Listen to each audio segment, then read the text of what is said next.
Hello guys, welcome back to our channel review చిట్ Harikatha Sambhavami Yuge Yuge. Total 6 episodes అయితే ఉన్నాయి. Around 3 hours అయితే రన్ టైం ఉన్నది. దీని పెద్ద హాస్టల్లో స్ట్రీమ్ అవుతుంది. తెలుగు డబ్బింగ్ కూడా పర్ఫెక్ట్గా అయితే ఉన్నది. ఈ సిరీస్ని చూస్తాం మెయిన్గా రాజేంద్ర ప్రసాద్ గారి కాన్ఫిడెన్స్ అనేది. ఈ సిరీస్ నాకు ఎంతవరకు వర్కౌట్ అయింది తెలుసుకునే ముందు ఇలాంటి జెన్యున్ మూవీ కంటెంట్ కావాలనుకుంటే మన ఛానల్ అయితే సబ్స్క్రైబ్ అయితే చేసి వీడియోని లైక్ అయితే చేయండి. అలాగే comment section, description, Instagram link కూడా ఉంటుంది. కంటెంట్ వర్త్ అనిపించింది అనుకోండి ఫాలో కూడా చిన్న సపోర్ట్ అయితే చేయండి. ప్లాట్ ఏంటంటే ఒక ఊరు ఉంటుంది. ఆ ఊర్లో కొన్ని హత్యలు అయితే జరుగుతూ ఉంటే ఆ హత్యలు దేవుడే చేస్తున్నారని కొంత ప్రచారం అయితే చేస్తారు. అసలు ఆ హత్యలకి దేవుడికి సంబంధం ఏంటి, అసలు మొత్తానికి ఏమైంది అనేది మన సిరీస్ చూసి అయితే తెలుసుకోవాలి. సిరీస్ అయితే మాత్రం డీసెంట్ అనిపించింది. ఈ సిరీస్ ఒక కాన్సెప్ట్ అనేది నాకు చాలా బాగా నచ్చింది. దానికి మైథాలజీ లింక్ చేసి కొన్ని సీన్స్ అయితే మాత్రం చాలా బాగా వర్కౌట్ అయినాయి నాకైతే. ప్రతి ఎపిసోడ్లో కూడా ఒక థ్రిల్లింగ్ సీన్ అయితే రాసుకున్నారు. అది కూడా చాలా బాగున్నది. అంతే బాగా వర్కౌట్ కూడా అవ్వింది.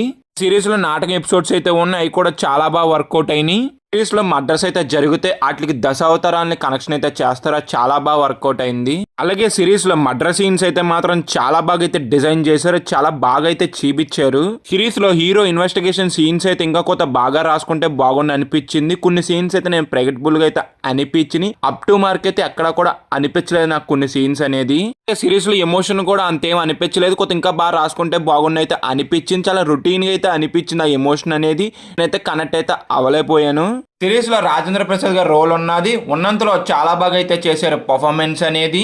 నార్మల్ స్టోరీకి మైథాలజీ లింక్ చేసి స్క్రీన్ ప్లే అనేది కొంత ఇంట్రెస్ట్గా రాసుకుని ఉంటే మాత్రం చాలా బాగా వర్కౌట్ అవును. కొన్ని సీన్స్లో వర్కౌట్ అయింది, కొన్ని సీన్స్లో అనేది అంతైతే వర్కౌట్ అయితే అవ్వలేదు. కొన్ని సీన్స్ కూడా ప్రెడిక్టబుల్గా అయితే అనిపించేసింది. కొన్ని సీన్స్ అయితే మాత్రం అంత ఇంట్రెస్ట్గా అయితే రాసుకున్నట్టుగా అయితే అనిపించింది. సీన్స్ కూడా రాసుకున్నారు కానీ దాన్ని ప్రజెంట్ చేస్తున్నా మాత్రం సక్సీడ్ అయితే అవ్వలేదు అనిపించింది. ఈ సిరీస్ చూసాక నా ఒపీనియన్ అంటే, సిరీస్ మీరు చూసుంటే మీ ఒపీనియన్ కూడా కింద కామెంట్ అయితే చేయండి. చూడలేని వాళ్ళు ఉంటే మాత్రం ఒక డీసెంట్ సిరీస్ చూడాలనుకుంటే ఇదైతే ట్రై అయితే చేయండి. ఎక్స్పెక్టెన్స్ అనేది లో అయితే పెట్టుకుని చూడండి. కొన్ని దగ్గర మాత్రం మేము చాలా ఇంప్రెస్ అయితే చేస్తాం ఈ సిరీస్ అనేది. అలాగే ఈ సిరీస్ చూసే ముందు కొత్త లాజిక్స్ అనేది కొత్త పక్కకు పెట్టి అయితే చూడండి. పర్ఫార్మెన్స్ అంటారా, రాజేంద్ర ప్రసాద్ పోలీస్ గా చేసిన హీరో వాళ్ళిద్దరైతే చాలా బాగా అయితే చేశారు. మిగతా వాళ్ళకు ఉన్న రోజు డీసెంట్ అయితే చేశారు. కొంతమంది పర్ఫార్మెన్స్ అనేది అప్ టు మార్క్ అయితే లేదు. సినిమాటోగ్రఫీ, ప్రొడక్షన్ వాల్యూస్ అంటారా డీసెంట్ అని చెప్పొచ్చు. మ్యూజిక్ అంటారా అది కూడా డీసెంట్గా ఉన్నదని చెప్పొచ్చు. ఇంకా ఓవరాల్గా మేము ఇచ్చే రేటింగ్ ఎంత అంటే 2.5 out of 5. వీడియో ఇప్పుడు వరకు చూసారు కాబట్టి జెన్యూన్ రివ్యూ అనిపిస్తే మన ఛానల్ అయితే సబ్స్క్రైబ్ అయితే చేసి వీడియోని అయితే లైక్ అయితే చేయండి. అలాగే వీడియోని మీ ఫ్రెండ్స్ అండ్ ఫ్యామిలీకి కూడా షేర్ అయితే చేయండి. అలాగే comment section, description, Instagram link కూడా ఉంటుంది. కంటెంట్ వర్త్ అనిపిస్తే ఫాలో కొట్టి అందులో కూడా చిన్న సపోర్ట్ అయితే చేయండి. బాయ్ గైస్, జై హింద్.